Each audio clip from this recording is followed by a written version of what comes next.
everybody, thanks for all the love on this project.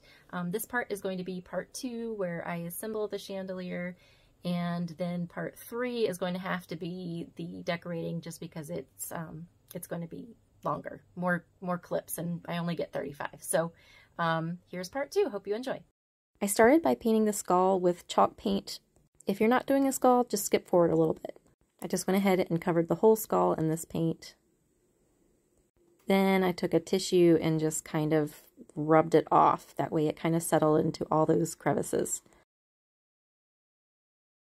I didn't really know what I was doing at this point, but I just kind of wanted to make the skull look aged and dirty. Next, I added some brown paint to my tissue and just kind of dabbed it all over the skull just to give it a little bit extra dimension. I could have spent more time on it, maybe by adding some highlights, but at this point I thought it looked alright.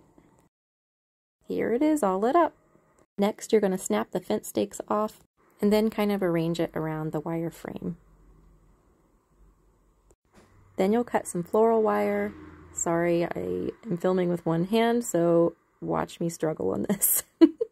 Then you'll take your wire, wrap it around your fence, and just kind of attach it to the wreath frame. At this point, you should have something like this. For the large tier, you will add the second wreath frame to the very top and attach it just the same way. You'll repeat for the medium tier with just one frame at the bottom. You should now have something like this. Take your basket, flip it over, and you can attach it to the bottom. I don't have a video of me doing this, but you're going to snap off the bottom of each stake and put them together like this. Then using your glue gun, you're going to attach them so it looks three-dimensional. Don't worry about the glue for now, you can sand it off later with your emery board. Now add some glue to the bottom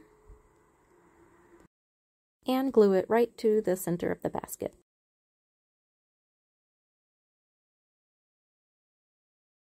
Next, you'll take your chains and divide them into 4 equal pieces.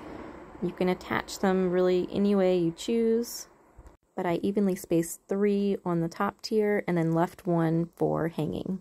And now it should look like this. I was really excited at this point and wanted to see what it looked like with the skull inside.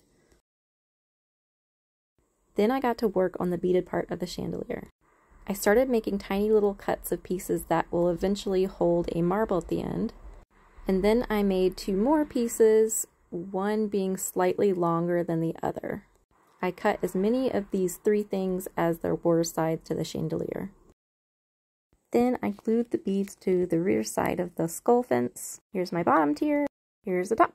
Next part, decorating.